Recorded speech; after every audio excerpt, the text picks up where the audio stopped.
গেটের সামনে পৌঁছে গেলাম। এবার যতক্ষণ না বোর্ডিং করাচ্ছে ওয়েট।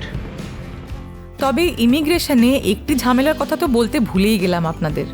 সেটা হলো ইউএস বর্ডার ক্রস করার সময় অনেক খাবার দাবারের রেস্ট্রিকশন থাকে। সেইগুলো একটু বিস্তারে বলি আপনাদের। খাবারের মধ্যে কি নেওয়া যায় বলার থেকে ভালো কি নেওয়া যায় না। যেমন ধরুন কোনো সবজি বা ফল নেওয়া যায় না, চাল ডাল কাঁচা বাদাম এসব নেওয়া যায় না। আসলে এর মূল কারণ হলো বাইরের দেশ থেকে এমন কোনো পোকামাকড় যাতে খাবারের জিনিসের মধ্যে দিয়ে এই দেশে ঢুকতে না পারে।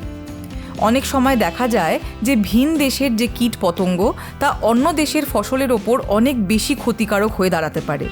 সেটা আটকাতেই মূলত এই পদক্ষেপ। তবে এই সংক্রান্ত সমস্ত তথ্য ইউএসের অফিসিয়াল ওয়েবসাইটগুলোতে খুব পরিষ্কারভাবে দেওয়া থাকে না।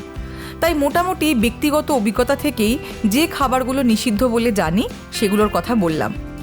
আপনাদের মধ্যে কারোর অন্যরকম অভিজ্ঞতা হতেই পারে। সেক্ষেত্রে আপনাদের অভিজ্ঞতাটা আমাদের কমেন্ট করে শেয়ার করতে ভুলবেন না।